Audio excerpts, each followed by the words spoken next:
In today's video, we're going to be going through the 6 mistakes all beginner dieters make. Mistake number 1, saying they're on a diet. The terminology you use will heavily influence the way you think and feel. Saying you're on a diet to me infers that you're in it for the short term. It hints more towards boredom and restriction. If you actually search diet in Google, one of the definitions is literally a special course of food to which a person restricts themselves either to lose weight or for medical reasons. You're probably after something a little bit more long-term than a diet. And one of the biggest changes you can make in the short term is just changing your perception. Mistake number 2, not understanding calories. Now, you don't need to track everything that you eat, but you do need to understand that calories are the main factor that will influence fat loss. If you'd like to learn more, I have a video which I'll link up here. But getting to grip with calories early on will allow you to make better decisions in the long run and to stray away from the clasps of fad dieting. Mistake number 3, cutting out food groups. This might be one of the most common errors. We've been conditioned to think that carbs are fattening and sugar is the devil.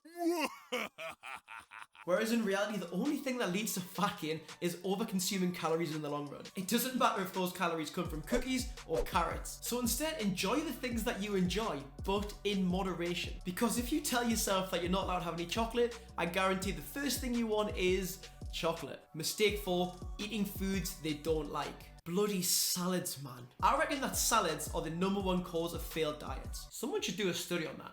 Zero amount of motivation could get me to eat dry lettuce for the rest of my days. The thing most people need to understand is that if you changed only the quantity of the food that you ate last week, you would have the perfect meal plan for fat loss. You don't need to eat anything you don't like. Ever. Quick one from me, if you're enjoying today's video, drop a like, drop a subscription, and let's move to the next mistake. Mistake 5, not incorporating diet breaks. Now, you'd be far more successful with the fat loss phase if I give you certain times of the year where you were eating lower calories. Imagine I just told you to reduce your calories down, but I said in 4 weeks' time, we are going to be increasing them for a little bit. You'd be far more likely to stick to that because there's an actual end point. You're not just dropped into dieting abyss. Something more people need to understand is being in a calorie deficit is a stressful state for the body. You're essentially restricting your body of the energy it needs to run itself. This will lead to fatigue and overall lower performance. So intermittent phases of higher calories can just allow the body to get back to that sort of homeostasis. Finally, mistake number 6, having cheat meals. Cheat meals. Those words hurt me a little bit every time I hear them. There is no such thing as a cheat meal. Unless it's dinner with someone that isn't your missus, eh? Some of your meals will be high calorie.